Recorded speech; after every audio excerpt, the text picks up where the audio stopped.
If your table saw is cutting more like a stove than a cutter, the blade is spending too much time rubbing and not enough time cutting. Burn marks can happen during almost any cut, but they're extremely common when ripping lumber. Today we're going to quickly go over 6 causes so you can figure out what's happening and get back to work. Before we get started, different woods can respond very differently to the same cut. Oak, for example, may cut with very little burning, while cherry looks like somebody tried to cut it with a torch. I made both of these cuts with the exact same table saw setup, and you can clearly see that there's a big difference between the two. So if this is happening to you, understand that wood is basically different. Some are harder, some have tighter grain, and some have more natural oils and resins in them. Because of that, one wood may cut clean while another burns more easily. But whatever you're cutting, what I'm going to show you are proven ways to fight burning. The first and easiest thing to check is the teeth of the blade themselves. If they aren't shiny and look brown or reddish in color, they may be covered in pitch and resin. If we look under the microscope and use the blade to see how the teeth look, you can see that this blade is cooked. There's all kinds of pitch and resin that have formed on each of the teeth. At this point, I can't really say that these teeth are dull, but with all this pitch and resin, I can confidently say this is probably my problem. But let me show you why. When wood resin and pitch builds up on the outside of the blade, it makes the teeth slightly thicker. On a blade, the teeth are the only thing cutting, so if the blade grows on the outside of the edge of the tooth, as a tooth passes in the wood, it rubs the inside of the kerf. I cut this kerf with a brand new, completely clean blade that has a 3/32 inch kerf. As I spin it by hand, you can see that it slides easily through the cut it made. But now I've switched the blade for this ugly pitch and resin covered blade. Once again, I'll spin it by hand, and you can see it catching in the inside of the kerf. That catching is the rubbing, and rubbing creates heat. And again, we'll look at the clean blade. And again, we'll try it with the dirty blade.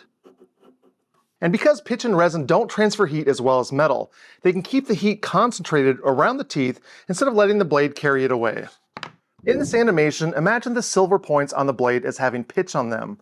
As the blade cuts, the carbide teeth get hotter and hotter.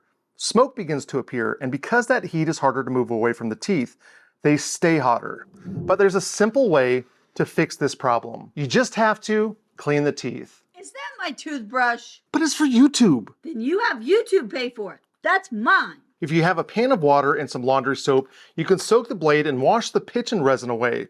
I know what you're saying, but Rob, I need this blade now. There are also dedicated pitch and resin cleaners that remove the crud quickly and get you back to work. Now, I'm not going to try to sell you this blade and bit cleaner, but I am going to show you what it pulls off under the microscope.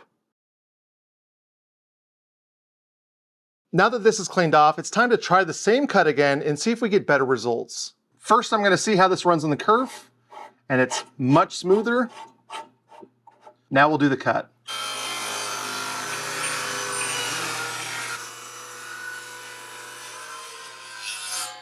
We'll look at it side by side to our first cut. This is the first cut, this is the second. It's much better, but the pitch wasn't the only problem.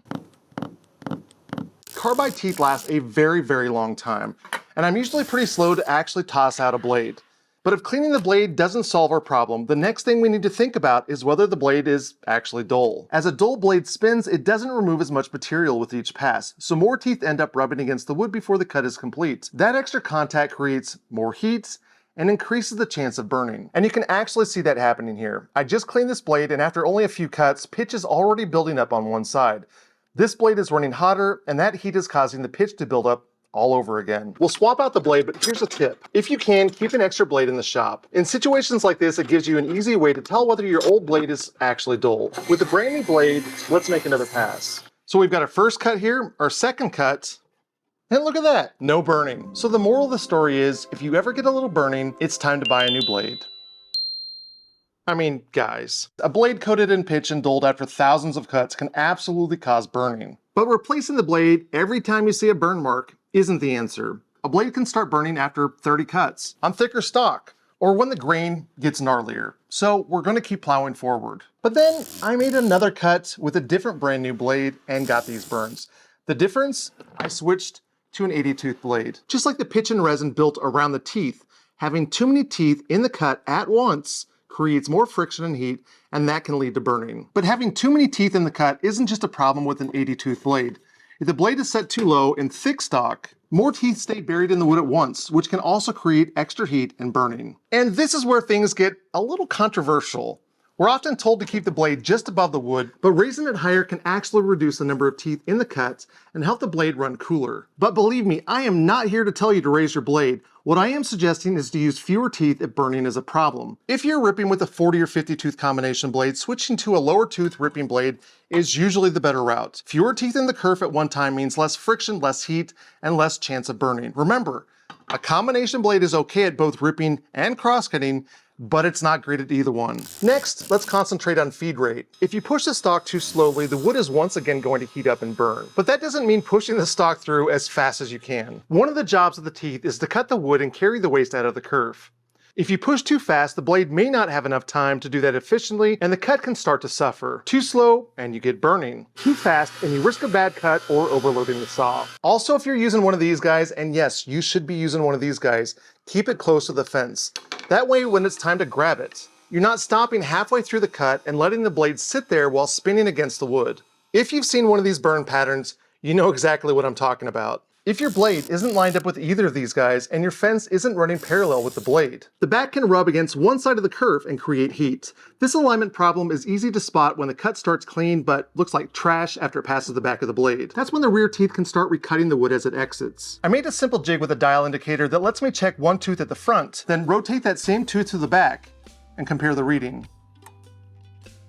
The jig is nothing more than a miter slot runner attached to a scrap piece of wood with a screw holding the indicator in place. Now, this is a slightly bigger problem because fixing it means that you're shifting the saw's trunnion assembly until the blade runs parallel with the miter slot. And finally, if the stock moves or the kerf starts to pinch at the back of the blade, you're once again in burn territory. Keep the stock tight to the fence and make sure that you have your riving knife or a splitter to help the kerf from closing up on the back of the blade. Also, if you have a feather board, it can help tame unruly stock. I say help because sometimes the internal stresses in the wood are strong enough that there's really nothing you can do to stop it from moving. At the end of the day, table saw burning is really a heat problem.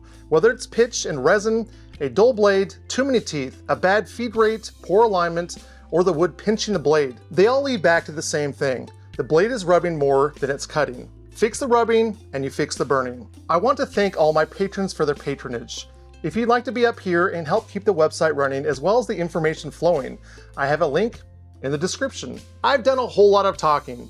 If you'd like to buy me a beverage, you can click right over here. And remember to keep making things.